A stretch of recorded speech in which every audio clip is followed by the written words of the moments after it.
Il 25 maggio a Milano la Polizia di Stato ha arrestato 2 cittadini del Bangladesh per detenzione di sostanze stupefacenti ai fini di spaccio. Gli agenti del commissariato Greco Turro hanno individuato in un negozio etnico in via Oxilia quale possibile luogo di smercio di sostanze stupefacenti come la metanfetamina, denominata Yaba, diffusa tra i cittadini del Bangladesh.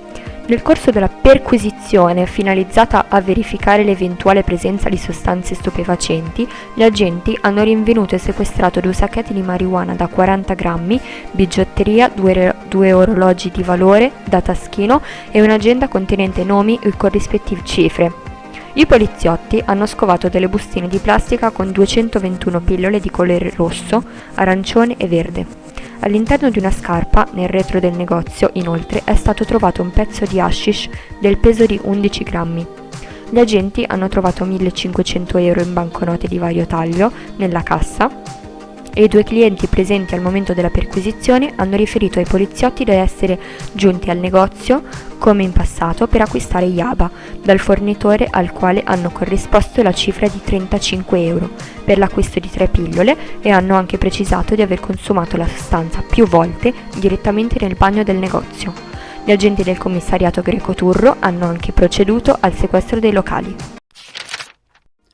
Accordo raggiunto. Infermieri e operatori sanitari riceveranno nella busta paga di giugno un premio una tantum fino a 1.250 euro, in base all'impegno di servizi nei reparti Covid degli ospedali lombardi. Lo affermano in una nota il presidente della regione Lombardia, Attilio Fontana, e l'assessore al welfare Giulio Gallera, a seguito dell'intesa raggiunta con i rappresentanti sindacali del personale del comparto. Le risorse, spiegano Fontana e Gallera, vengono distribuite in base al livello di coinvolgimento del personale nella lotta al coronavirus, come previsto dalla legge 9, varata nelle scorse settimane da Regione Lombardia. Significative novità in Casa Schira. Nell'ambito di un rafforzamento della struttura patrimoniale della società e di un piano di sviluppo della casa editrice, Massimo Vitta Zellman, padron di Schira Editore, ha proposto a 2 amici illustri, Carlo De Benedetti e Massimo Moratti, di entrare nel capitale della stessa. L'operazione, appena conclusasi, vedrà l'editoriale Domani di Carlo De Benedetti detenere il 15% della società, mentre alla Massimo Moratti SAPA sarà concesso il 7,5%. La restante percentuale resterà in capo alla Libra di Zellman.